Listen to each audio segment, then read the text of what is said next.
Texas Tech just scored again, and Utah might be legit. What about West Virginia putting the Big 12 on its back, and why did Iowa State struggle in Jonesboro, Arkansas? This is Locked On Big 12.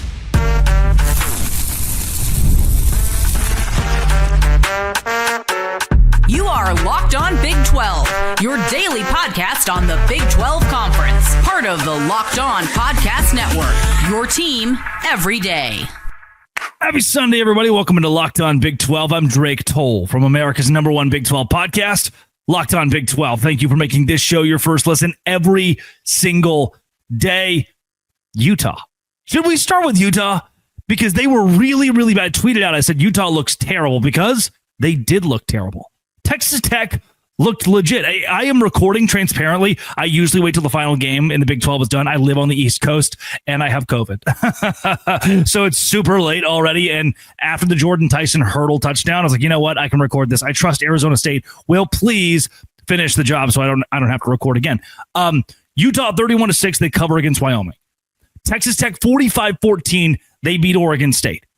Utah winning this game against Wyoming showed the grit of a team that can be legit in the second half. Texas Tech throwing the ball all around the yard against Oregon State, showing, by the way, Utah's got to fix the field goal issues. They didn't look exactly crisp the entire game. Devin Dampier throwing the football only 230 yards. It's not elite, but when you run as a team for 311 and Devin Dampier goes 13 carries for 86, I'm plenty okay with that. The second half performance of Utah was legit. And if you look at what Texas Tech did, their ability to throw the football is not just the best, arguably in the Big 12, but maybe the best in all of the country. Behren Morton is a dog. His box score for this game included 464 yards through the air and 4 touchdowns. 464 yards only on 23 completions. That's legit. You want to do a little experiment here? The ECU football score, their final score, 38-0 against Coastal Carolina.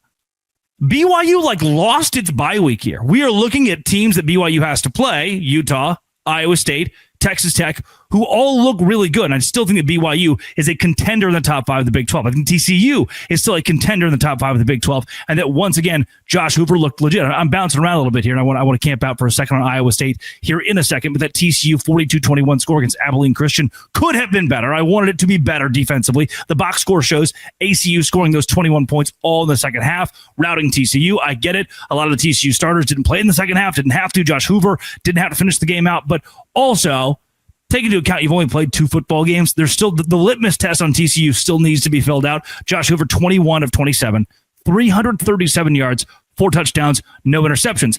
Baylor would have begged for that performance out of Sawyer Robertson today, out of their Heisman hopeful. 42-21 is not that impressive. You double them up. Yes, you did not cover. That part I was upset with for TCU. They're not a highlight of the weekend. Josh Hoover was. They're still in that top 5, though. Utah could squarely be 1 after next week against Texas Tech. Texas Tech could squarely be 1. What's crazy is Utah's rush defense is 65th in the country. Tech's rush offense is 80th in the country. Texas Tech, great at throwing the football. Utah, great at defending the pass. I don't mean to make this entire thing about Texas Tech and Utah, but they both look really impressive late in their games. They both look really impressive in their matchups this weekend, and they might be number 1 and number 2 in the Big 12. I'm going to spend a lot of time in the middle segment waxing poetic about West Virginia over Pittsburgh. Huge. Backyard brawl. Huge win for the Big 12 over the ACC. Thought that was very impressive. But what I want to do is give a second on Iowa State and Arkansas State here in camp in this location. Reason being, if you just saw this score and did not watch this game, you missed. You whiffed. I do not allow you to have an opinion on this game if you did not watch it. I personally watched almost every down of every Big 12 game today. Quad box. What I saw out of now 4-0 Iowa State, undefeated 4-0 Iowa State, was a team that is tired. Was a team that went to Dublin, Ireland. And if we know anything about the other team that went to Dublin, Ireland this week, if we know anything about the other team that went to Dublin, Ireland, and what we further learned this week, is it's not easy to go across the world and come back and try to play college football. Kansas State is unable to do it. Iowa State, on the other hand, is still winning. They had to go to middle of nowhere Arkansas and play a game against the Arkansas State Red Wolves. That's not fun. It's not easy. Iowa State already got its marquee wins out of the way. They had to play a crushing game against Kansas State Like, you remember how sloppy and gross that was? Defense, fumbles, rain, and hurricanes in Ireland. Then you play the number 4 team in the FCS, South Dakota, beat them 55-7 at home. Don't know how you were able to rally for that. Then 16-13 last week, helmet on helmet against Iowa. I'm not surprised this week against Arkansas State, it wasn't all gravy. I get it. I'm going to give you a free pass. 20 first downs of the Cyclones, 20 for the Red Wolves. That's not good. None of this is good, but you won. And really, the entire objective for Iowa State to get through this game was to win at the very end, no matter how it looked. You can hear 452 yards. That's really good. Like that gets it done. 452 total yards. You gave up 382. The defense is tired. Jalen Raynor, the quarterback of Arkansas State, is good. I watched an Iowa State team that is just ready to take a nap, and I don't blame them. They finished their 16th quarter of football. When their 16th quarter of football was done, 4 games. TCU had played 4 quarters. Iowa State had played 4 games. TCU had played 4 quarters. I give them a free pass. Do not think you can run over them just because they played a close game this week. Now I believe that the way the Big 12 is shaking out, Cincinnati 70-0, by the way. I haven't even mentioned them yet because they just rolled over Northwestern State. Brennan Sorsby, yeah. Really good stuff from Cincinnati.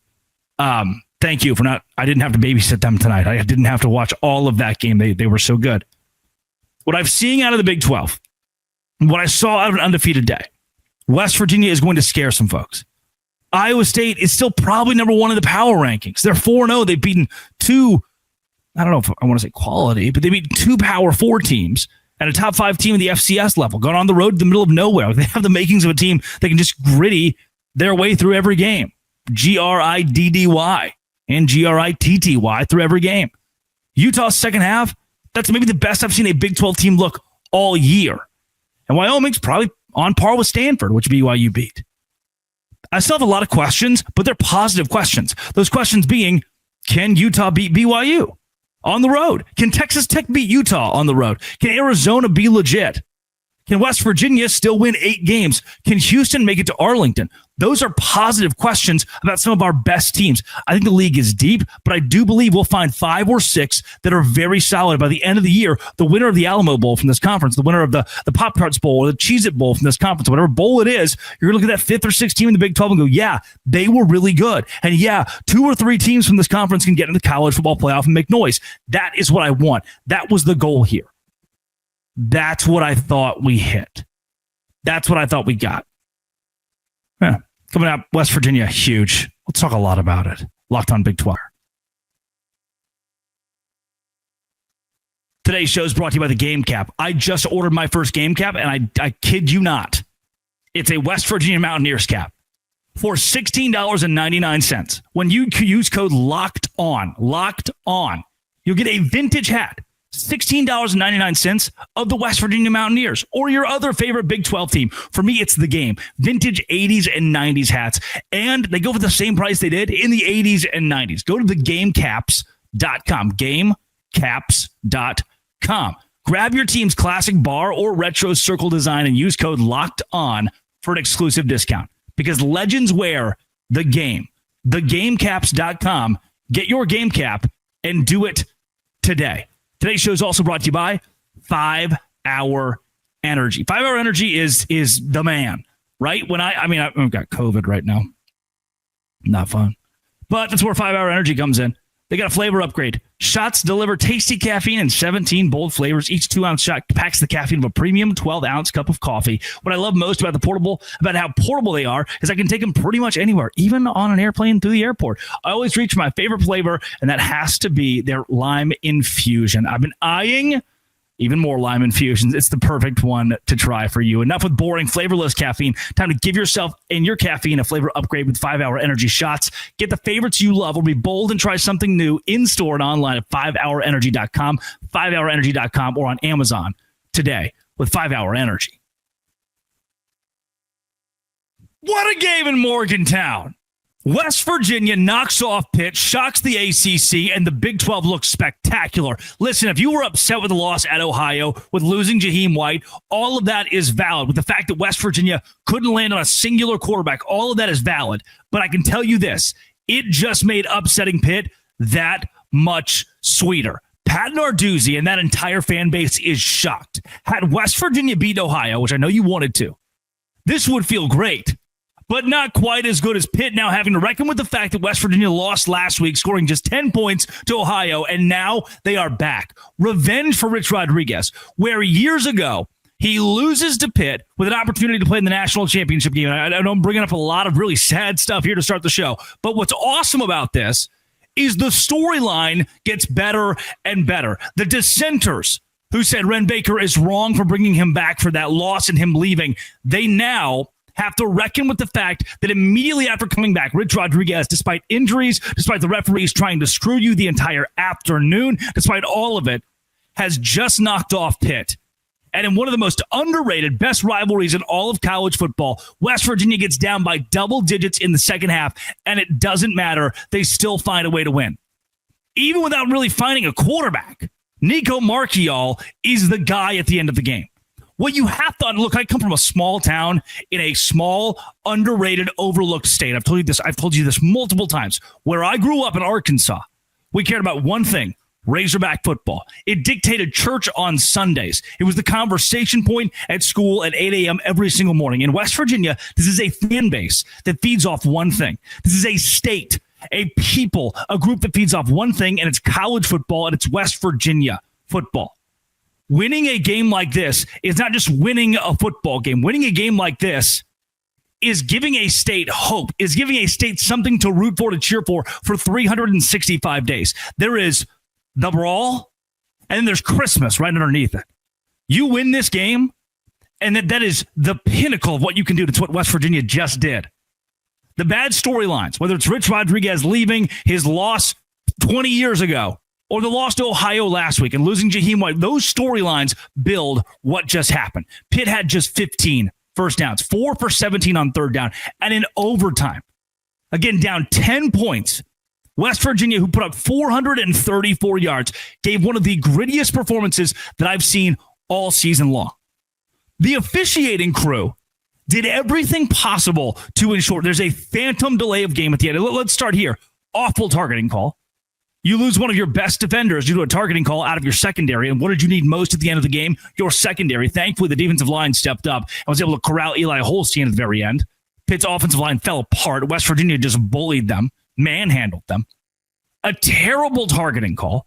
I understand why the rule is there, but it was called in a moment that did not constitute that. They should not have thrown the flag in a moment where targeting was not targeting. No roughing the return man. There's a punt where a West Virginia return man is standing, trying to track the football, scoots up a little bit, may have got it lost, and then gets trucked, manhandled, mowed over, trying to catch the football. No flag, nothing. No penalty for a personal foul. The flag is thrown for personal foul at the end of the first half, but there's no penalty. No 15 yards, no untimed down, no opportunity for West Virginia to kick a field goal. The officiating crew was directly against the Mountaineers. It got worse from there. There's a terrible personal foul call called against West Virginia late in the game for a late hit out of bounds. Didn't happen. Not a real thing. The delay of game at the end is because Pitt is taking too long to substitute. Pitt is walking on the field intentionally, so West Virginia has to take a 5-yard penalty. Something that the Mountaineers shouldn't have had to reckon with, and that Pitt forced them into, and the officiating crew said, well, we're going to call this flag on you. The rule book was against West Virginia today. The referees were against West Virginia, and it's in a home game, mind you, and it still didn't matter because Pitt ran the ball 33 times for 55 yards. That is 1.7 yards per rush. Pitt racked up 14 penalties for 118 yards, couldn't get out of their own way. West Virginia controlled the time of possession, controlled the ground game, controlled the yardage game. 28-15 in the first down category. They win that as well. This was West Virginia's game. Even when it didn't seem like it, even when Pitt came back, even when Pitt was up, this was West Virginia's game to win. Eli Holstein going 22 for 37. That's not good. Pittsburgh rushing the football. Holstein was negative 27 yards on the day because he was sacked so many times. Pittsburgh had one receiver. That was effectively it for this game. And West Virginia, who is depleted, man, used multiple quarterbacks. I think Jalen Henderson will be very good. I thought Scotty Fox Jr. was not great. 1 for 4, 2 interceptions. Love you, Scotty. Hope the family was doing well. And Nico Marchiol, when it mattered the most at the end of the game, put the team on his back. Ty Edwards is your new Jaheim White. Ty Edwards was a stud today, and he's banged up. You could tell the senior out of Florida, 6'2", 225 pounds. I don't want to tackle that. You could tell he was not playing at 100% by the end of this thing. But he put the state on his back. Rodney Gallagher, Grayson Barnes, Justin Smith-Brown in the most random spot in the game, 56-yard reception. More than any of that, can we understand that? And again, you look at the sacks, 5 sacks on the day, and that Darian Lewis pick. Can we understand 80 new players? You know, again, I get it. Being from a small town, being from a small state where college football is king, you hate your rivals. You want them to lose every game. 80 new players for West Virginia? How do you teach hate? How do you teach the backyard brawl? You know, how do you teach that in a span of a couple of months? Borderline impossible. But it's exactly, and I mean exactly, what West Virginia was able to do. Heck yeah, man. This is awesome. Roll in the ears. About as good as you could possibly ask from the Mountaineers to win it in the very end, and their defense to play as well as they did in their offense after scoring 10 last week to put up 31 against Pitt. Please don't go anywhere. Oh, today's show is brought to you by Prize Picks. Prize Picks is where I go to win money. And if there's one thing I like, it's money.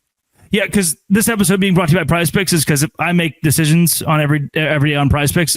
Being right means cashing in. With football back, Prize Picks is the simplest and fastest way to get in on the action. Pick more or less on 2 to 6 player projections, and you can turn what is your money into even more money in less than 60 seconds. I've been playing a lot of Prize Picks lately. Such a fun way to take a tight end or take a quarterback. Look, I think Kittle will catch for 75 yards this game. Over. If it hits, nice. I probably did that with Josh Allen throwing more than 250 passing yards, and he did it. Great. I win money. Download the Prize Picks app today. Use code LOCKEDONCollege to get $50 in lineups after you play your first $5 lineup. Code LOCKEDONCollege for $50 in lineups after your first $5 lineup. Prize Picks. It's good to be right. Today's show is also brought to you by, FanDuel. FanDuel is where I go, dog, to win money. And I like that. NFL season is here. FanDuel is making sure you're ready for kickoff with a can't-miss offer. New customers can bet just $5, and if your bet wins, you'll get $300 in bonus bets. I love using FanDuel because I can go in there and say, hey, I think Utah's going to cover against Wyoming, and when they do, I get money instantly, quick, easy, best way to add a little more energy to your Saturdays and Sundays. So are you ready to play? Download the FanDuel app now by visiting FanDuel.com to get started. That's FanDuel.com to place your first $5 bet. FanDuel.com. Visit FanDuel and do it today. What the hell was that? 23-17, Arizona just beat Kansas State. Here's the craziest part, man, is Chris Kleiman hires Matt Wells as the offensive coordinator. You understand that there are other people who exist in the world not named Matt Wells that can be your OC? I tweeted this. I want to go back to it. There should be some sort of back pay to Avery Johnson for ruining his draft stock, taking a guy who would have made millions as a first-round draft pick, been the greatest quarterback in Kansas State history, and you are pissing him away. Your season's over. You're done. You're 1-3. That's it. He had 88 passes. He had 13 for 29. And Arizona is just not a very good college football team. I'm sorry that that's the focal point here. They were bad last season. And you know what I saw today? Bad again. Holding. They just got another flag for holding. The game's been over for 10 minutes. Look at this. Look at the penalties. 7 for 56 yards. False start. Holding. Whatever the hell. They couldn't do football. They couldn't do football most of this game. Undisciplined.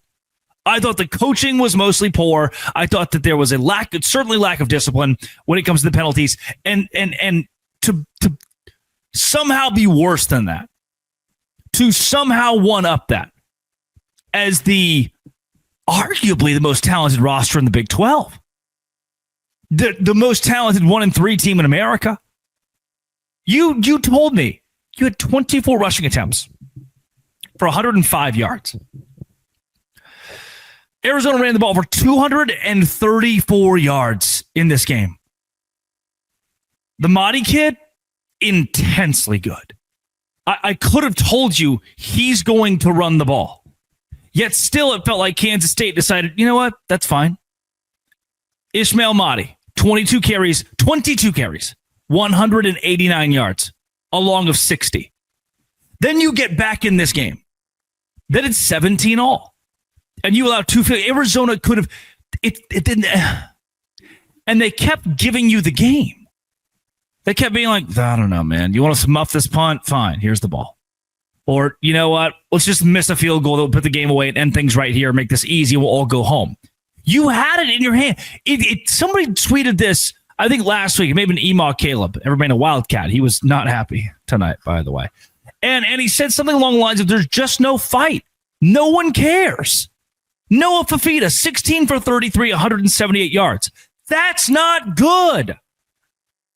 That's not good. Arizona was one-dimensional. They were just going to run the football. And it's like Kansas State somehow had no idea. And then when it mattered, when you can go win the game, I would like to know if Avery Johnson cares. I hope he does. Remember when his dad and his brother got in that fight after the game in Ireland? I would hope he cares. But what I'm watching on the field is not that. I'm not watching a kid who like, that last drive, he's just like, let me just, 117 miles an hour off the hands of Jace Brown because I'm going to overthrow it by a little bit. And I don't want to blame him. Matt Wells is bad, man. Matt Wells has never been good. He's made a career out of being fired now. And he's going to be fired again. You can't. Listen to this. At one point in the game, total yards for Arizona, 141. Total yards for Kansas State, -4. St. Bill Snyder, the burrito butt guy. Halftime, 257 yards for the Cats in red and blue. For the Purple Cats, Power Cats, 44 total yards, 15 passing yards, 1.8 yards per play, 4 first downs, 1 for 7 on 3rd and 4th down. 24 total plays. You know who's good? The punter. Damn good. And this should be a segment about Arizona being improved. But I just didn't watch a very good football team tonight. I didn't watch a very good. I didn't watch a new and improved Arizona. Better, yeah, for sure. Conference contender? No, they're going to go on the road against Iowa State and lose by double digits. And you know what's great? The best part of this whole thing? I'm going to win a lot of money off that because Vegas is going to be like, oh, Arizona State's good now. This is going to be a competition, a contest. And it's not. From jump. Outgunned, outmanned, outthought, outcared from jump. You want to know the craziest part? And I hope that you can, like, I'm mad because I really like Kansas State. I remember what it was like to be a Baylor fan the year that all of the players came back and they were picked number 1 preseason in the Big 12 and ended up going 6 and 7, losing to Air Force in the, there's commonality, losing to a military school, losing to Air Force in the Armed Forces Bowl, and it was -17 degrees, the wind chill of -32. I remember how frustrating that was. And that's why for me, it's like, wow, I look at what Kansas State has and I don't want that for me. And it makes me sad, like death penalty them. And what's more is, if I may, sorry, Arizona fans again, the atmosphere wasn't that good. And it's not even the fans' fault, primarily. It was so bad that during the big, long replay, we would have, whoa, you want to keep your crowd into it, right? Enter Santa, doom, doom, doom, doom, doom, something. They're playing Hurt So Good and Hungry Like the Wolf. I remember when I was a piss-drunk 21-year-old, I remember when I was a piss-drunk 21-year-old at a college football game. When Mo Bamba came on, I was like, damn, yeah, let's do the Mo Bamba thing. And I went my swag. They're playing Hungry Like the Wolf. Don't go breaking my heart. You can't win in that. You just lost to that. How? I couldn't if I tried. It's Elton John and Olivia Newton-John. I think, right? Olivia Newton-John, maybe not. And you got to fire somebody. You've got to leave somebody on the tarmac.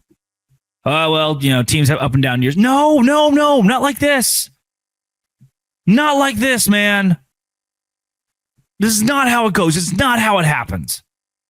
Chris Kleiman's up there at Big 12 Media Days. Well, you know how many teams would consider themselves lucky to win 8 games every year? It's very hard to win 8 games. How easy is it to lose 8 games? You're about to do it. Arizona beat you.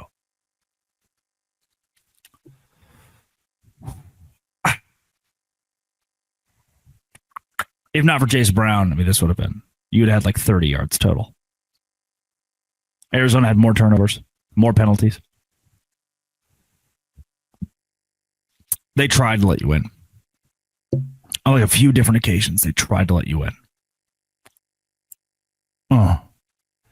I'll end it on this. It may seem harsh, the things that I'm saying. I'm a podcast host. I make my money. I make my living as a podcast host. I bought a house in February. Like I because I do a decent job, because I do well at my job, I get to keep my job. And I get paid. It's a job. If next week no one watches the show, if for 3 straight weeks, for 3 out of 4 weeks now, no one watches the show, and it's terrible. I don't post it. And I'm just slurring my words, and it's bad content, and no one cares, no one watches it. I get fired. Oh, he's so crass. He's so insensitive. You just don't get what coaches have to go through. I get fired. You're a CPA. You screw up someone's taxes. You get fired.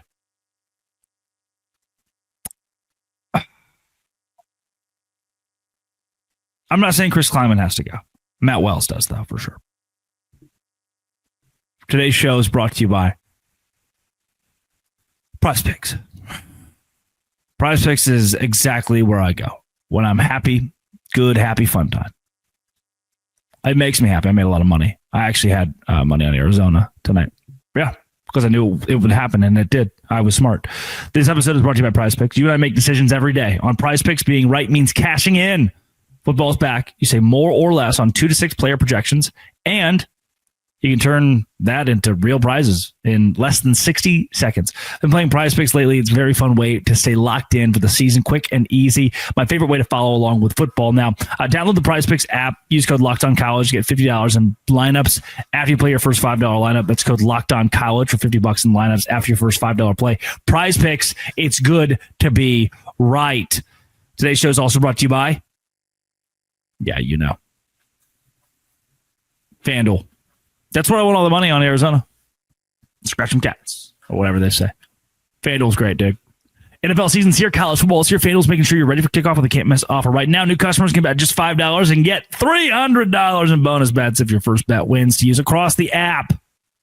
I love it because it fits however you like to bet. Player props, building a same-game parlay, or even jumping in live as the action unfolds. It makes every game more exciting, whether you're watching your team or just keeping an eye on the fantasy lineup. So are you ready? Download the FanDuel app now by visiting FanDuel.com to get started. It's FanDuel.com to place your first $5 bet. FanDuel.com, place your first $5 bet now. This has been and always will be Locked On. Thanks for making it your first listen every single day. Dose Grande.